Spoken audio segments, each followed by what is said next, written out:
1 2 3 4 5 6 7 8 9 10 1 2 3 4 5 6 7 8 9 10 जी बाहेर नाकातून आलं बाहेर औषध नाही आलं. तोंडातून आलं घशात अडकलं नाही नासा ही शिरोद्वार डोक्यात गेलं त्याच्या मेंदूत गेलं आणि जाता जाता मणक्यात पण गेलं मणक्याच्या आतून झीज भरून काढला आणि मेंदूतला वाफ कमी होईल.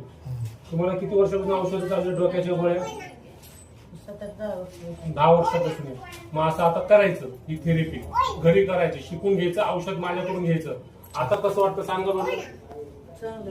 चांगलं वाटतं न गोळी घेता मोकळं वाटतं जास्त डोकं एकदम फ्रेश झालं जड जड व्हायचं असं माथा निष्ठा करायचं आता मोकळं असं एकदम असं निवांत वाटायला लागलं. दिस इज द इम्प्रुव्हमेंट. याला म्हणतात तुम्ही नीट होणार. बास ही थेरपीनेच नीट होणार. माझ्या थेरपीनेच नीट होणार. निवांत डोकं झालं नाही तर असं तुम्ही बोललेलं तर तुम्हाला काही नव्हतं असं ना.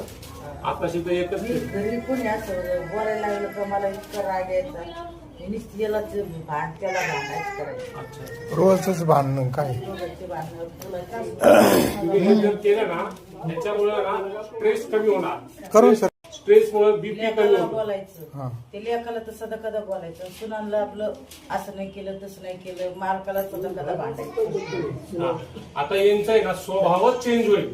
स्वभाव कधीच कोणाचा बदलत नसतो पण माझ्या थेरपीने यांचा पूर्ण स्वभाव चेंज होऊन जाईल. स्वभाव म्हणजे चिडचिडपणा स्ट्रेसमुळे बीपी कमी होतो. ते चिडचिडीमुळेच मला ते थायरॉइडच्या गोळ्या चालू येते. बघा स्वतः सांगते पेशंट मला स्वतः सांगते.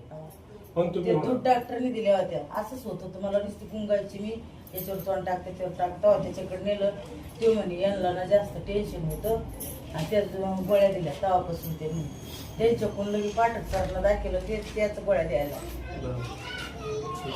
काकू नगरहून आलेले आहेत. नगरहून तुमचं नाव सांगा पूर्ण. हिराबाई मल्हारी निक्कम गाव कोणतं. रतडगाव नगर तालुका. अच्छा नगर तालुका. यांचं आपण डोक्याचा आजार डोक्याची एकही गोळी न देता आपण नीट करणार थेरपी.